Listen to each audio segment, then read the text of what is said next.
Welcome to Ishark, the Ark of History. Here, ancient empires rise, legendary battles roar, and the stories of forgotten civilizations come to life.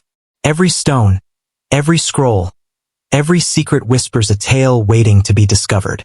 Join us and step into the world where history isn't just told, it's lived. 2,000 years ago, when the might of Rome turned its gaze to a wild, untamed island, Britannia, a land of fierce tribes, swirling fog, and whispered legends, stood on the edge of destiny. What drove an empire to cross stormy seas and conquer this defiant speck of earth? In the year 43 CE, the Roman Empire was a juggernaut, its legions carving a path from the sands of Egypt to the forests of Gaul. Yet Britannia remained elusive, a tantalizing prize just beyond reach. Julius Caesar had tried, nearly a century before, landing in 55 BCE with grand ambitions, only to be repelled by howling gales and fiercer warriors. His brief raids left Rome hungry for revenge, for glory, for the riches hidden in Britain's tin mines and fertile fields. But it wasn't pride alone that stirred this conquest. It was a man, a limping, stammering emperor named Claudius, mocked by his own court, desperate to prove his worth. Could a man dismissed as weak rewrite the fate of an island? The story begins in Rome, a city of marble and ambition, where whispers of betrayal echoed through the Palatine Hill. Claudius, the unlikely emperor, had seized the throne just 2 years earlier, stepping over the blood of his nephew Caligula. At 53, he was no warrior. His limp and stutter made senators sneer, and his own family called him a fool. Yet Claudius was cunning, his mind sharp as a gladius. He knew Rome craved a victory to cement his shaky rule. Britannia, that stubborn holdout, was the perfect stage. Across the sea, it lay cloaked in mystery. A land of painted warriors, druids chanting in sacred groves, and tribes who bowed to no one. To conquer, it would silence his critics and etch his name in history. In the spring of 43 CE, Claudius gave the order. For legions, some 40,000 men, gathered on the shores of Gaul, their crimson cloaks snapping in the wind.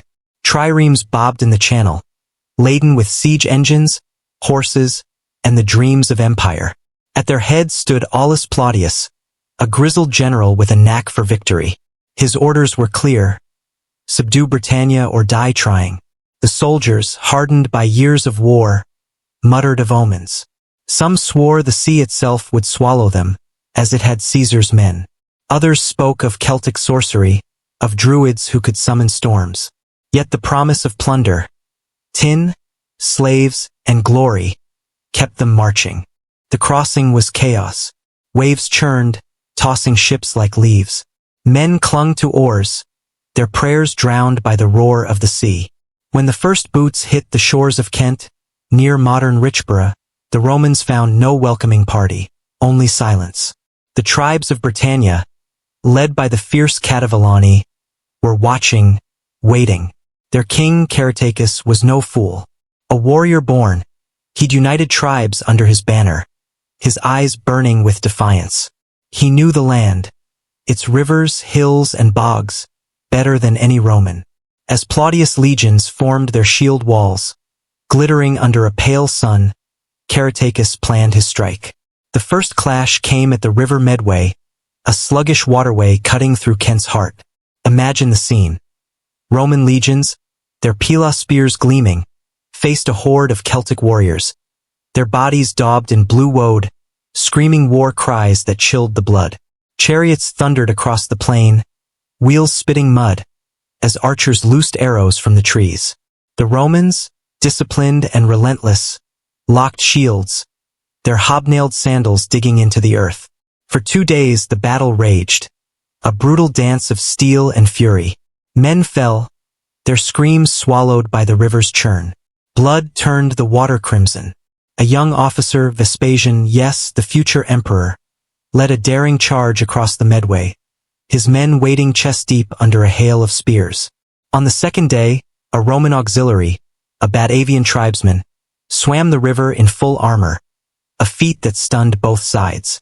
His courage broke the Celtic line, and Caratacus warriors began to falter. The Romans pressed forward, their siege engines hurling stones that shattered chariots like kindling. By dusk, the Cativolani were in retreat, their king slipping into the forests to fight another day. The Medway was Rome's, a victory hard won, paid for in blood. But Claudius wasn't done. He craved the spotlight. Weeks later, he sailed to Britannia with an entourage fit for a god. Elephants trudging through the surf, trumpets blaring, and a golden eagle standard glinting in the sun. In Camulodunum, modern Colchester, he staged a triumph, strutting through streets still smoldering from war. The tribes, awed or terrified, knelt before him. 11 kings, their wrists bound, swore allegiance to Rome.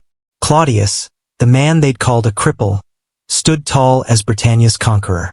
But was it really his victory? Or did Plautius, Vespasian, and the legions deserve the laurels?